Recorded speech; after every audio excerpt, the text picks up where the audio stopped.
Assalamualaikum warahmatullahi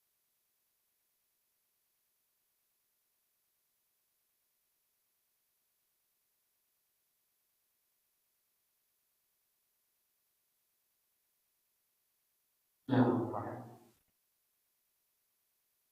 Assalamualaikum warahmatullahi wabarakatuh.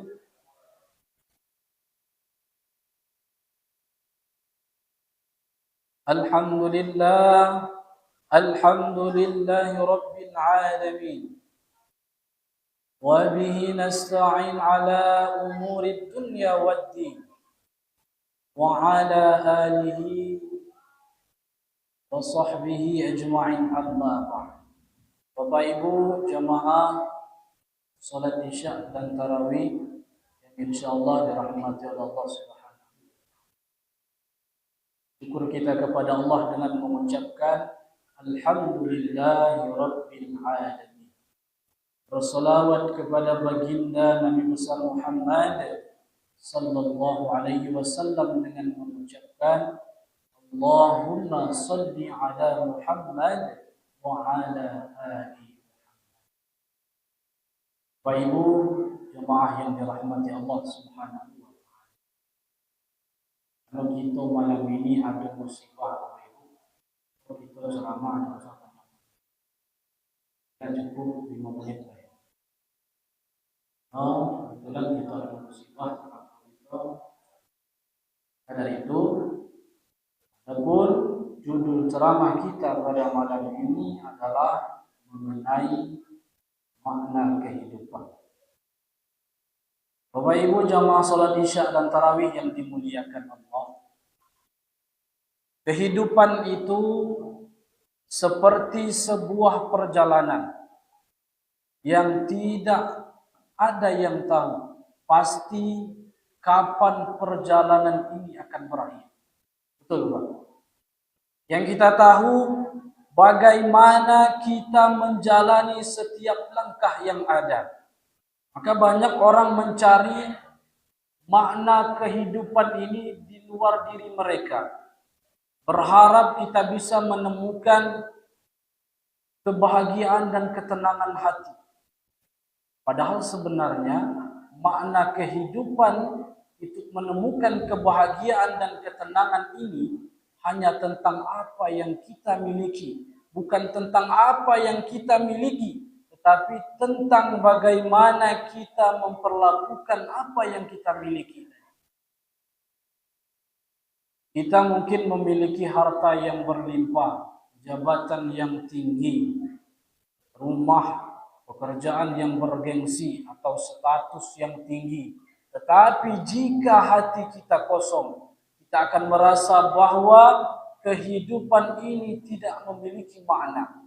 Maka sebaliknya, hidup sederhana, tetapi dengan rasa syukur, kasih sayang dan kebaikan yang kita miliki, itulah yang akan memberikan makna yang sejati. Maka makna kehidupan bisa kita temukan dalam 3 hal sederhana. Apa yang pertama? Yang pertama adalah koneksi kita dengan Allah Subhanahu wa Ta'ala. Maka hidup kita ini adalah amanah dari Allah Subhanahu wa Ta'ala. Dengan kita mendekatkan diri dan menjalankan perintahnya, menjauhi larangan-larangan Allah Subhanahu wa Ta'ala, maka insya-Allah Allah akan berikan keberkahan-keberkahan yang ada di langit dan yang ada di bumi. Maka ketika kita masih merasa hidup kita berat, maka jangan lupa Allah selalu bersama kita, Bapak Ibu. Allah tidak akan memberi ujian di luar kemampuan kita. Al-Baqarah ayat 152. Fazkuruni azkurukum washkuruli wala takfurun. Maka ingatlah kamu kepadaku, niscaya aku ingat kepadamu, dan syukuri nikmatku, dan janganlah kamu mengingkariku. Bapak Ibu jamaah salat Isya dan tarawih yang dirahmati Allah Subhanahu. Maka ayat ini mengajarkan kepada kita bahwa diri kita ini kepada Allah agar senantiasa untuk selalu mendekatkan.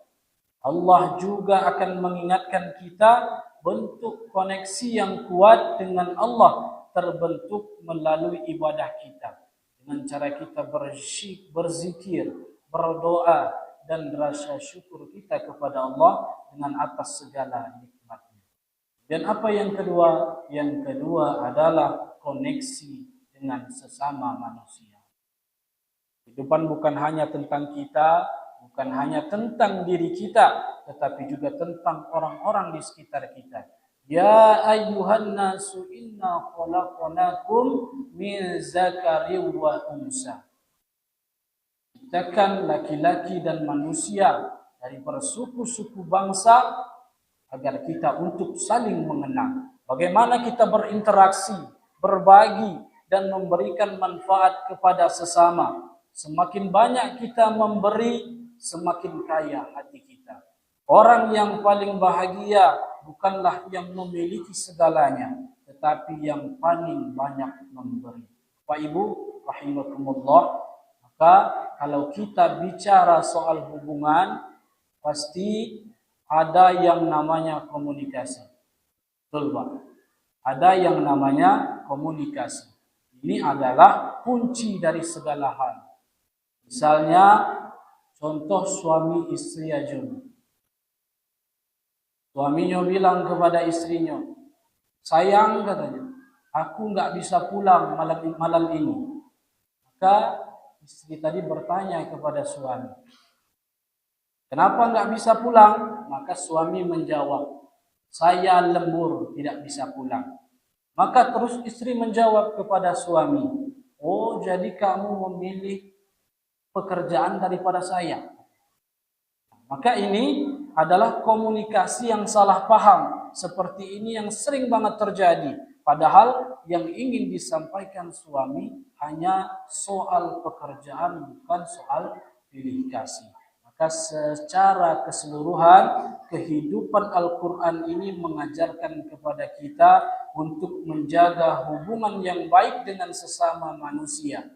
Tidak hanya dengan keluarga dan teman-teman, tetapi juga dengan orang-orang lain, bahkan dengan orang yang mungkin memiliki perbedaan antara kita. Hal ini dilakukan dengan cara kita saling menghormati, saling membantu, dan menjaga kedamaian di antara kita. Kemudian apa yang ketiga? Yang ketiga adalah koneksi dengan diri sendiri. Seringkali kita terlalu sibuk dengan dunia luar dan lupa untuk mengenal diri kita sendiri. Hubungan dengan diri sendiri itu seperti hubungan dengan orang lain. Harus ada komunikasi. Bahkan kita sendiri dewe Bapak Ibu perlu komunikasi dengan diri kita. Apakah hari ini kan kita berpikir, hari ini saya udah istirahat 10 menit. Akhirnya setelah istirahat tadi, kebablas 2 jam. Makanya diri kita sendiri saja berkomunikasi. Mana yang baik pada tujuan kita. Akan kita tahu apa yang kita inginkan. Kita harus menjaga koneksi dengan diri sendiri. Maka kita perlu ngobrol dengan diri kita sendiri.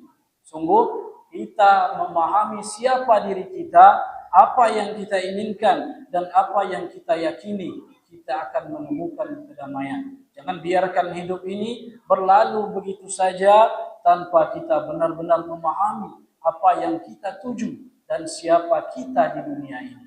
Bapak Ibu, jamaah salat Isya dan tarawih yang dirahmati Allah Subhanahu wa taala. Maka makna kehidupan bukanlah sesuatu yang bisa kita temukan dalam materi atau kesenangan sementara.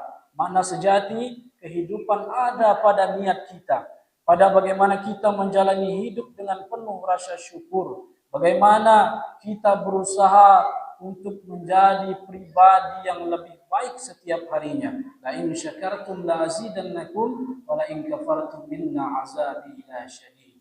Ini memang penuh dengan ujian dan tantangan, tetapi percayalah di balik kesulitan ada kemudahan. Maka jadilah orang yang selalu optimis, bersyukur dan tidak menyerah. Mudah-mudahan dengan 3 makna kehidupan ini, maka kita semua diberi kekuatan untuk menjalani hidup ini dengan penuh makna dan tujuan yang baik. Amin amin ya rabbal alamin. Demikian yang dapat kami sampaikan, lebih dan kurang mohon maaf.